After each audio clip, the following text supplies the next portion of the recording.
కరా, directed by Vignesh Raja. Trailer లో mostly main plot అనేది ఈ రాబరీ గురించి, బ్యాంకింగ్ రాబరీ అన్నట్టే చూపించారు. థ్రిల్లర్ అనేసి ముందు నుంచే అందరూ మెన్షన్ చేస్తున్నారు, కానీ అయినా సరే అవుట్ అండ్ అవుట్ థ్రిల్లర్ ఉంటుందని అన్నారు. కానీ ఈ ఎమోషన్స్ గురించి, క్యారెక్టర్స్ గురించి అంత ఇంట్రడ్యూస్ చేయలేదు. కానీ మూవీ ఓపెన్ చేసిన వెంటనే స్టార్టింగ్ 40 minutes వరకు మూవీ మొత్తంలో కావాల్సిన ఎమోషన్స్ మొత్తం స్టార్టింగ్ 40 minutes లోనే ఇచ్చేస్తారు మనకి.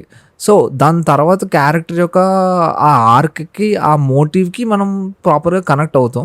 ఈ స్క్రీన్ ప్లే కొంచెం డిఫరెంట్. క్యారెక్టర్ స్టార్ట్ అవుతూ ర్యాండమ్ గా స్టార్ట్ అవుతాడు. సో అక్కడి నుంచి మళ్ళీ వెనక తిరిగి చూసుకోకుండా, షఫల్ స్క్రీన్ ప్లేస్ ఉండకుండా నాన్ లీనియర్ లీనియర్ లోనే వెళ్తూ ఉంటది. కానీ క్యారెక్టర్ యొక్క జర్నీ మిడ్ లో స్టార్ట్ చేసినా సరే మీరు క్యారెక్టర్ కి ప్రాపర్ కనెక్ట్ అవుతారు. కానీ క్యారెక్టర్ యొక్క బ్యాక్ స్టోరీ అనేది అంత వైడర్ రీజన్ లో ఎస్టాబ్లిష్ చేయలేదు. సో దానివల్ల చిన్న కన్ఫ్యూజన్ ఉండొచ్చు, కానీ అయినా సరే అంత పెద్ద థింగ్ అయితే కాదు. ఆ 40 minutes ఒక డ్రామా, ఎమోషనల్ డ్రామా ఉంటుందో, you'll hook for sure.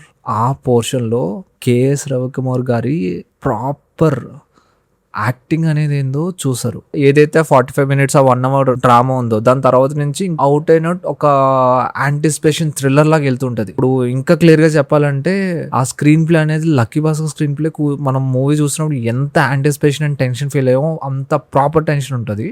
So each and every scene till the end of this movie అదే థ్రిల్లింగ్ ఫ్యాక్టర్ లో మీరు వెళ్తూ ఉంటారు. ఇంకా క్లియర్ గా చెప్పాలని అంటే టేకింగ్ మొత్తం మారి సెల్వరాజ్ లాగా, స్క్రీన్ ప్లే మాత్రం లక్కీ భాస్కర్ ఆ మూవీ పోర్షన్ లో ఉన్నట్టు ఉంటది.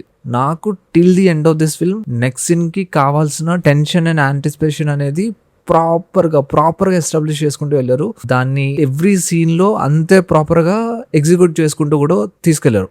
నాకు మూవీ వచ్చేసి చాలా నచ్చింది. ఓన్లీ థింగ్ నాకు చిన్న డిసాటిస్ఫాక్షన్ అయ్యిందల్లా ఆ క్లైమాక్స్ పార్ట్.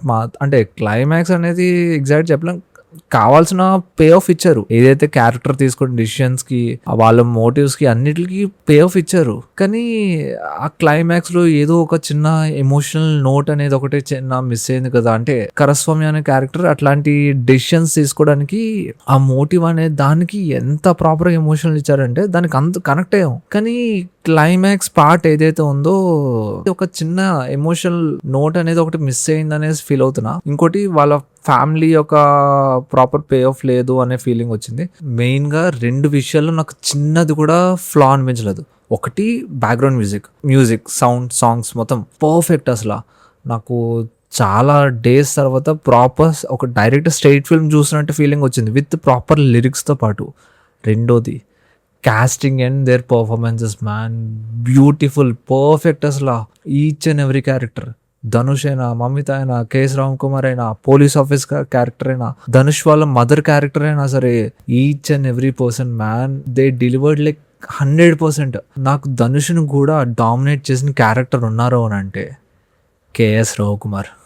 నాకు మూవీ మొత్తంలో అతను ఉన్నది కొంచెం పోర్షన్ అయినా సరే, దాని తర్వాత చాలా విషయాలు జరిగినా సరే, థ్రిల్లర్ ఫ్యాక్టర్ లో వెళ్ళినా సరే, నాకు అతని క్యారెక్టర్ ఇచ్చిన ఇంపాక్ట్ మూవీ ఎండ్ వరకు ఉంది. సో ఇంకోటి, డైరెక్టర్ ప్రీవియస్ ఫిల్మ్ తో కంపేర్ చేసుకోకుండా, ఆ ఎక్స్పెక్టేషన్స్ పెట్టుకోకుండా, అంటే పూర్తిలో ఎలాంటి ఎక్స్పెక్టేషన్స్ పెట్టుకోకుండా ఉండుంటే ఇంకా నచ్చుతుందేమో. సో అది కంప్లీట్ డిఫరెంట్ జోనర్, దాంతో మనం కంపేర్ చేయలేం. సో ఆ ఎక్స్పెక్టేషన్స్ పెట్టుకోకుండా ఉంటే ఇంకా నచ్చుతుంది, ఇంకా బెటర్ ఉంటుంది యాక్చువల్గా. So movie from starting to end వరకు సేమ్ లెవెల్ ఆఫ్ యాంటిసిపేషన్తో చూసా. సో మూవీ కూడా అంతే నచ్చింది. థియేటర్ బయటికి కూడా అదే ఫీలింగ్తో వచ్చా.